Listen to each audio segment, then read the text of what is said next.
స్వామి పార్వతి తిరునాళ్ల సందర్భంగా గ్రామ తాంత్రులు ఏర్పాటు చేసిన రక్తదాన శిబిరాన్ని ఆలగడ్డ పట్టణ సిఐ యోగేంద్ర బాబు డాక్టర్ రామ్ గోపాల్ రెడ్డి సంయుక్తంగా ప్రారంభించారు.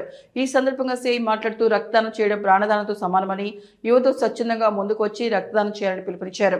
ఈ రక్తదాన శిబిరంలో దాదాపుగా 40 మంది యువకులు స్వచ్ఛందంగా వచ్చి రక్తదానం చేశారు. సేకరించిన రక్తాన్ని నంద్యాల బ్లడ్ సెంటర్ నిర్వాహకులు బ్లడ్ అచ్చు అందజేశారు. కార్యక్రమంలో బ్లడ్ అచ్చు మనోహర్ ఆచారి, చంద్రసేన, చిరంజీవి, శ్రీకాంత్, రమణ గ్రామ యువకులు పాల్గొన్నారు.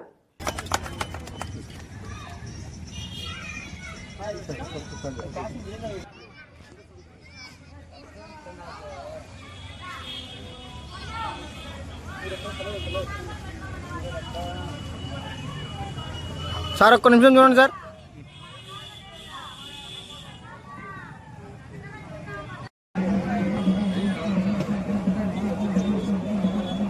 Okay sir.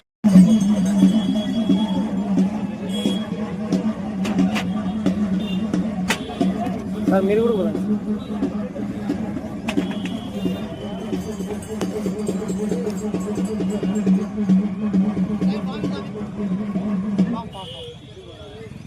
కొన్ని చూడండి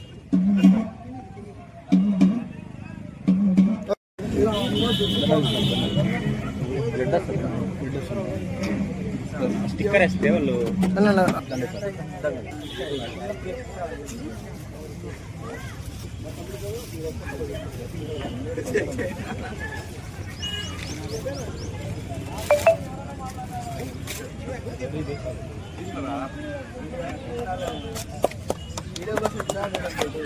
సార్ ఒక్క నిమిషం.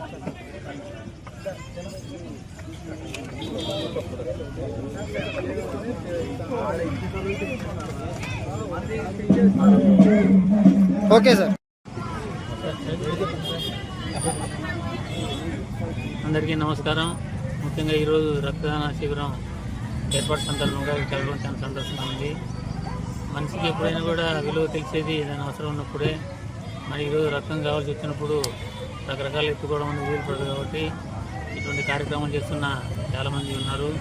వారికి సహకరిస్తూ మనం వారి నుంచి సాయం తీసుకోవడం చాలా అవసరం. ఎందుకంటే ముఖ్యంగా మనం యాక్సిడెంట్లలో మనం వెంటనే అవసరమైంది రక్తమే. అలాగే ముఖ్యంగా ఈ రోజుల్లో హార్ట్ అటాక్లు ఎక్కువ వస్తున్నాయి. ఓపెన్ హార్ట్ సర్జరీ చేసుకుని చాలా ఎక్కువ అవుతున్నారు. హార్ట్ సంబంధంగా ఓపెన్ హార్ట్ సర్జరీ చేసిన ఏ పేషెంట్కైనా తప్పనిసరిగా రక్తము అవసరం అవుతుంది. కొన్ని సందర్భాలలో మీరు చేస్తున్న సేవ ఎంతో ప్రశంసనీయం. అలాగే కొనసాగించాలని మనసు కోరుకుంటున్నాను. అందరికీ నమస్కారం. అళ్ళగడ్డ మండలం రకండ్ల గ్రామంలో ఈరోజు యువత స్వచ్ఛందంగా రక్తదాన